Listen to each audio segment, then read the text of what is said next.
Hello everyone. आज का हम लोग का टॉपिक ये है कि जो कांस्टेंट रिलेशंस हम लोग रिजिड बॉडी डायनेमिक्स में देखने जा रहे हैं। कांस्टेंट रिलेशन हम लोग किसमें पढ़ते थे?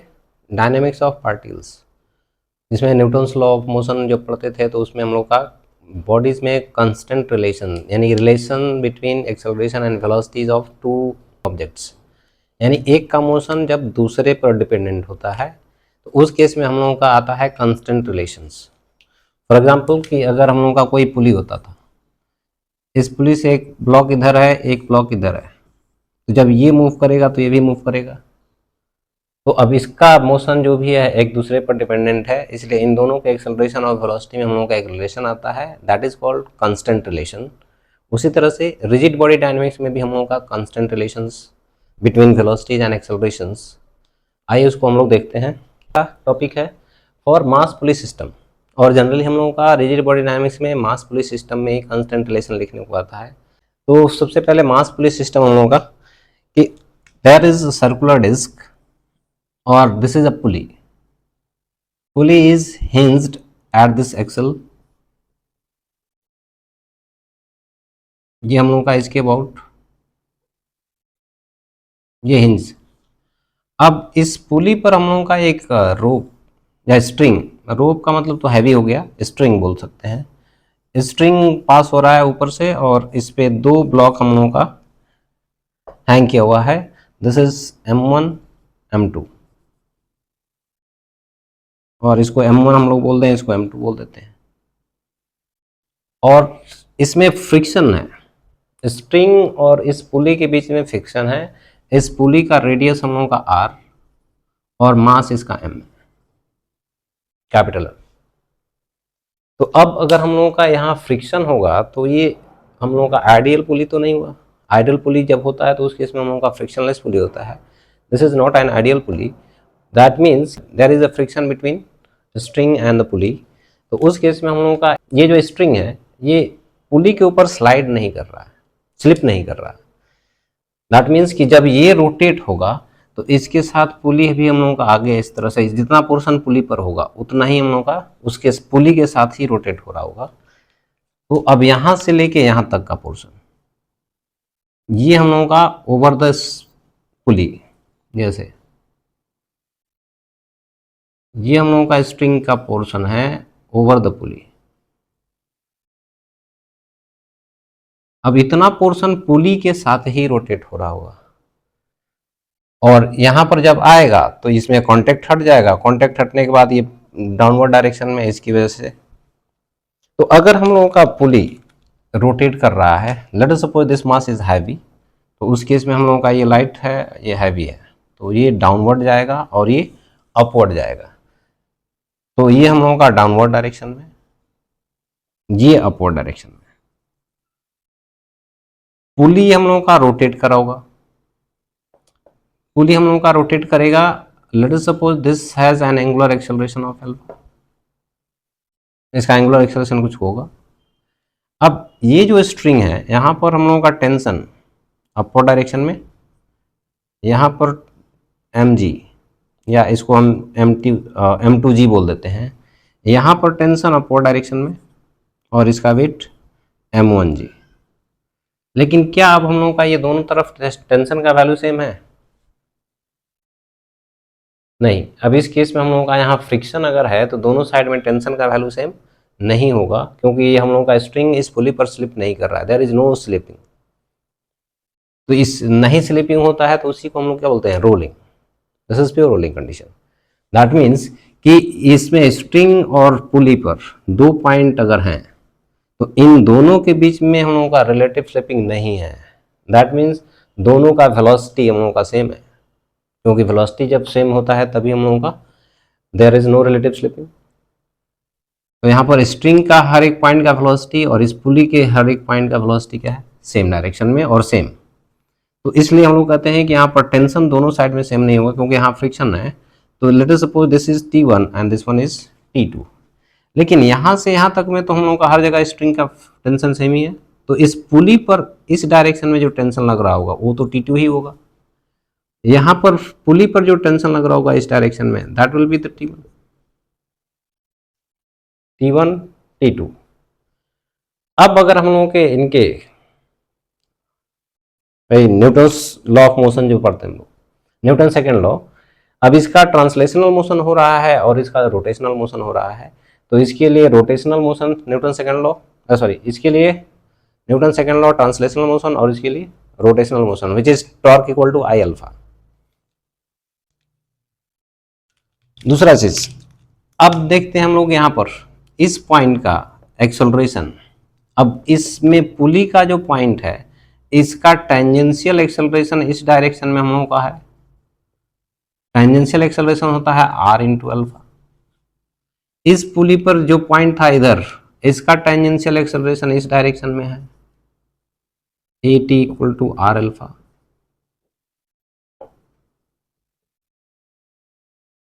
दैट मीन्स कि यहाँ जो स्ट्रिंग है, स्ट्रिंग पर जो पॉइंट है और पुली पर जो पॉइंट कांटेक्ट में है, इन दोनों का एक्सेलरेशन यहाँ पर हम लोगों का r अल्फा ही है, यहाँ पर भी हम लोगों का r अल्फा है। दैट मीन्स कि अगर सिर्फ ये हम लोगों का रोटेट कर रहा है तो उस केस में हम लोगों का रिलेटिव स्लिपिंग नहीं है। तो अगर इसमें स्ट्रिंग के हर एक पॉइंट का एक्सेलरेशन इतना ही होगा, क्योंकि हर एक पॉइंट का टेंजेंशियल एक्सेलरेशन उतना ही है, तो इसमें स्ट्रिंग के हर एक पॉइंट का एक्सेलरेशन है। दैट मीन्स कि इस ब्लॉक का डाउनवर्ड एक्सेलरेशन जो भी होगा ये भी हम लोगों का r इंटू अल्फा ही होगा, और इस ब्लॉक का, इस पॉइंट का एक्सेलरेशन अपवर्ड था, इसलिए इस ब्लॉक का एक्सेलरेशन भी a equal to r alpha ही है। इसमें हम लोग न्यूटन सेकंड लॉ अप्लाई कर सकते हैं। यहाँ पर T2, इसका T1। अब ये ऊपर जा रहा है, इसका मतलब T1 is greater than m1g।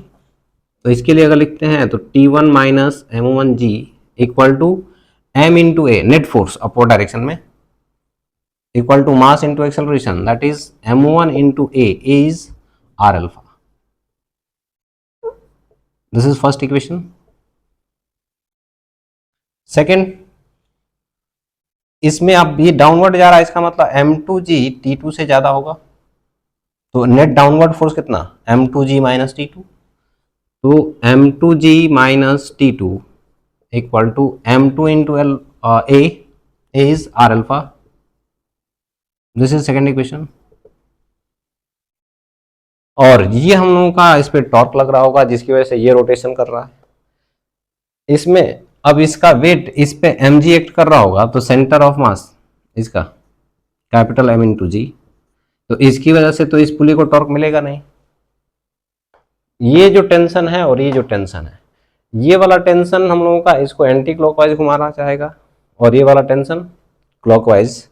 That means कि क्लॉकवाइज में हम लोगों का रोटेटिंग टेंडेंसी इससे ज़्यादा होगा, या यूँ कहें कि T2 का टॉर्क T1 से ज़्यादा होगा, तब ये इफेक्टिवली हम लोगों का क्लॉकवाइज में रोटेट कर रहा होगा। तो नेट टॉर्क क्लॉकवाइज सेंस में रोटेट करने के लिए कितना है, T2 इंटू आर माइनस, इसके अपोजिट में ये था T1 into r equal to I into alpha.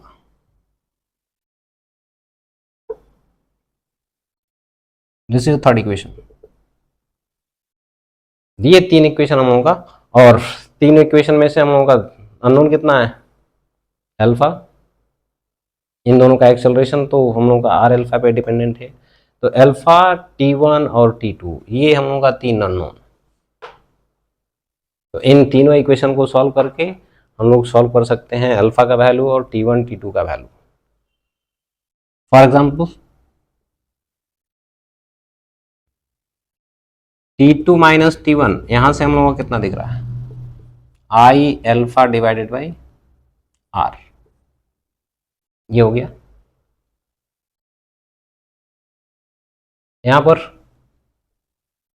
T1 minus T2, ये T1 माइनस T2 का वैल्यू यहां से अगर देखते हैं तो इन दोनों को जब ऐड करेंगे तब हम लोगों का T1 माइनस T2 मिल रहा है, and T1 minus T2 times ये प्लस माइनस प्लस m2g, इधर सीधे सीधे ऐड कर दिया गया इन दोनों को, और इधर जब ऐड करेंगे तो ये कितना, equal to m1 plus m2 into r alpha. Finally इस T1 माइनस T2 का वैल्यू अगर देखें तो माइनस कॉमन क्या करते हैं तो ये T1 माइनस T2 बन जाएगा। तो T1 माइनस T2 का value minus times of this value, minus I alpha divided by r minus M1G plus M2G which is M1 plus M2 times r alpha. इस टर्म को उधर लेके जाएंगे तो अल्फा दोनों में कॉमन हो जाएगा, तो यहां से M2G minus M1G which is M2 minus M1 into g equal to M1 plus M2 r alpha plus I alpha divided by r. तो फाइनली यहां से अल्फा का वैल्यू हम लोगों का अल्फा कॉमन अगर कर देते हैं M1 into g divided by M1 plus M2 plus I divided by r. R इधर कॉमन करके अगर मल्टीप्लाई कर दें तो ये आर इंटू अल्फा का वैल्यू कितना आ रहा है, इंटू अल्फा का value r into alpha equal to M2G minus M1G divided by M1 plus M2 plus I divided by r square. और एक्चुअली आर अल्फा क्या था, इनके एक्सेलरेशंस, इसका और इसका, तो दिस इज बेसिकली ए। और ये हम लोगों का अगर आइडियल पुली होता, if this is an ideal pulley, यानी कि यहाँ पर हम लोगों का इसमें फ्रिक्शन नहीं है, उस केस में हम लोगों का ये M2G M2 और ये M1, तो इस केस में हम लोग जब सॉल्व करते थे तो इसमें ये डाउनवर्ड जाएगा और ये अपवर्ड सेम एक्सेलरेशन से। तो इस केस में हम लोगों का एक्सेलरेशन का वैल्यू सॉल्व करने में क्या मिलता था, it is M2 minus M1 into g divided by M1 plus M2, जिसमें हम लोगों का इस पुली का मास नहीं आता था, सिर्फ ये दो ब्लॉक्स का मास आते थे। और यहाँ पर हम लोगों का अगर पुली अगर स्लिपिंग नहीं हो रहा है, इसका मतलब प्योर रोटेशन है यहाँ पर, उस केस में हम लोगों का ये आई बाई आर स्क्वायर जो दिख रहा है, इन दोनों मास का सम जो हुआ था उसमें ये वाला टर्म ऐड हो रहा है। That means this term is equivalent to mass, और किसका मास, पुली के लिए। तो जब रोटेशन होता है तो इक्विवेलेंट मास हम लोग सिस्टम का ये बोलते हैं। और ये M2G डाउनवर्ड और ये M1G, यानी कि ये नीचे ले जाना चाहता है, ये सर खींचना चाहता है, लेकिन ये हाईवी है इसलिए हम लोगों का ये ऊपर जाएगा और ये नीचे जा रहा है। तो उस केस में हम लोगों का जब रोटेटिंग होगा तो इफेक्टिव मास सिस्टम का ये लिखते हैं, यानी कि इसी फार्मूले में एक टर्म और हम लोगों का ऐड हो गया, कितना, I divided by r square, and this is effective mass for this pulley. ये नेक्स्ट एग्जांपल हम लोगों का, एक सिलेंडर है जिसका मास m और रेडियस r, सॉलिड सिलेंडर या हॉलो सिलेंडर कोई भी हो सकता है। तो यहाँ पर हम लोग का स्ट्रिंग वाइंड अप किया हुआ था और स्ट्रिंग का एक एंड यहाँ पर फिक्स कर दिया गया, और जब इस सिलेंडर को यहाँ से रिलीज करेंगे तो अब ये हम लोगों का अनवाइंड अप होगा। स्ट्रिंग स्ट्रिंग हम लोगों का अनवाइंड जब होगा तो ये डाउनवर्ड डायरेक्शन में, दैट मीन्स कि इस तरह से रोल करता हुआ हम लोगों का डाउनवर्ड डायरेक्शन में मूव करेगा। तो पता करना है कि इसका एक्सेलरेशन, सेंटर ऑफ मास का एक्सेलरेशन कितना है, ये हमको फाइंड आउट करना है। तो यहाँ पर जब हम लोग रिलीज कर दिए तो इसका वेट mg डाउनवर्ड, स्ट्रिंग में जो टेंशन यहाँ पर डेवलप होगा वो हम लोगों का T, ये है। अब ये सेंटर ऑफ मास के अबाउट अगर देखें तो सेंटर ऑफ मास के अबाउट mg का टॉर्क क्या हो गया, 0, इसका टॉर्क T। अब सेंटर ऑफ मास के अबाउट ये इसको एंटी क्लॉकवाइज रोटेट कराएगा। अब एंटी क्लॉकवाइज रोटेशन की वजह से इसमें एंगुलर एक्सेलरेशन, इस टॉर्क की वजह से, इसके टॉर्क की वजह से, तो इसका एक एंगुलर एक्सेलरेशन हम लोग का आ गया यहाँ पर anti clockwise, this is angular acceleration alpha. अब ये एंगुलर एक्सेलरेशन अगर है तो अब एंगुलर एक्सेलरेशन हो गया और इसके सेंटर ऑफ मास का जो एक्सेलरेशन है डाउनवर्ड डायरेक्शन में, ये हम लोगों का सेंटर ऑफ मास का एक्सेलरेशन डाउनवर्ड और इसका एंगुलर एक्सेलरेशन हम लोगों का अल्फा। तो अगर हम लोगों का इस बॉडी का दोनों मोशन होने लगा ट्रांसलेशनल और रोटेशनल, तो इस केस में हम लोगों का इसके सेंटर ऑफ मास का एक्सेलरेशन ए है और इसका एंगुलर एक्सेलरेशन हम लोगों का अल्फा है। तो इस वाले पॉइंट का नेट एक्सेलरेशन अगर देखें तो किधर, तो ये रोटेशन की वजह से टेंजेंशियल एक्सेलरेशन इस डायरेक्शन में which is r into alpha, और इस पर ये वाला जो एक्सेलरेशन था ट्रांसलेशनल वाला, ये सुपर इम्पोज होगा इस डायरेक्शन में।